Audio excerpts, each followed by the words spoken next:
اكتر حاجة بتضايقنا كلنا وكده بتخلي مودنا يقلب ان احنا نتفاجئ بحاجة ما كناش عاملين حسابنا ليها. يعني مثلا ماشيين في طريق، عارفين ان الطريق دوت بنمشي فيه مستقيم كده، وفي الاخر بنوصل للمكان اللي احنا عايزينه، ففجأة نلاقي عاملين تحويلة في النص كده ومطلوب مننا نحود ونرجع مش عارف ايه وكده. فيو نقوم عاملين كده، او عاملين حسابنا ان في حاجة هتاخد مثلا اسبوع فنلاقيها خدت اسبوعين، رغم ان انا ما ورايش حاجه في الاسبوع اللي بعديه، فمش مشكله لو خدت اسبوعين، لكن بتضايق لان انا خلاص مسستم نفسي على ان هي اسبوع.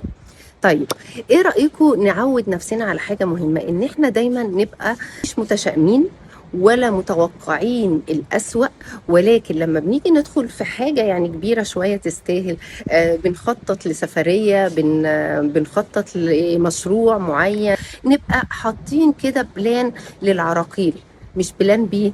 لا، بلان بي دي حاجة تانية، وتمام ان احنا نبقى حاطين بلان بي لو حصل اي حاجة، لكن كمان نبقى متوقعين كده العراقيل او العقبات اللي ممكن تقابلنا. يعني مثلا إحنا النهاردة متفقين ان احنا رايحين بكرة نقدم في الشغل الفلاني، فهننزل الساعة 7 وهنركب باص كذا وبعدين نروح و تمام قوي.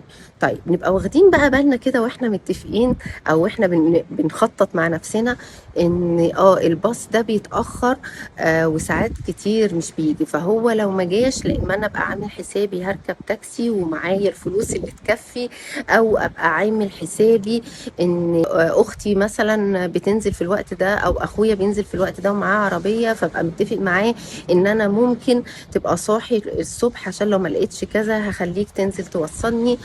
ابدا ابقى حاطط كده يعني بدائل للاشياء اللي ممكن تعرقلني، ابقى انا متوقع بعض العقبات اللي هتحصل. ده مثلا بيدينا ايه؟ عارفين كده لما نيجي مثلا نروح لدكتور لا قدر الله طبعا، وهعمل عمليه مثلا، وانا تمام عارف ان انا هعمل عمليه، فالدكتور يقول لي ده عمليه سهله قوي، ويعني ان شاء الله تبقى زي الفل وما فيهاش مشكله والكلام ده. فانا اروح اعمل العمليه، الاقي نفسي تعبان جدا، الاقي مشاكل بتحصل لي، الاقي فات اسبوع واتنين وتلاته وانا لسه يا دوب بقدر اشيل ايدي بالعافيه، الاقي يا في وجع جامد جالي هنا كده، ابدا اقلق، ابدا اتوتر، ابدا احس ان في مشكله، ابدا ازعل قوي، ابدا احس بالتعب اكتر واكتر. ليه؟ لاني مش متوقع كده، مع ان الدكتور كان عارف ان دي الخطوات الطبيعية لفترة النقاهة، لكن هو سهل لي الموضوع قوي، فانا كنت متوقع حاجة وبقى فيه حاجة تانية. طيب، لكن لو الدكتور كان معايا قال لي بص والله انت هتحس بكذا وهتحس بوجع هنا وهتقعد اسبوعين والاسبوع الثالث هتبدأ يا دوب تحرك ايدك، والعملية ان فترة النقاهة بتاعتها هتاخد شهر، انا خلاص انا متأقلم مع ده ومش حاسس بقلق ولا حاسس بتوتر. بالعكس، لو قبل الشهر بدأت اتحسن اكتر، لا هبقى مبسوط جدا وسعيد.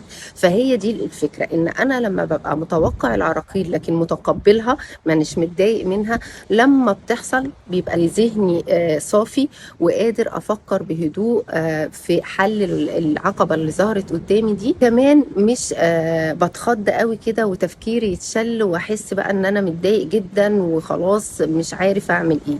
فدايما نعود نفسنا ان احنا نبقى متوقعين بعض العراقيل، او قادرين نفكر ايه اللي ممكن يقابلنا او يعطلنا، ولو حصل ده ممكن نقابله ازاي، كنوع من انواع حسن التخطيط وليس التشاؤم.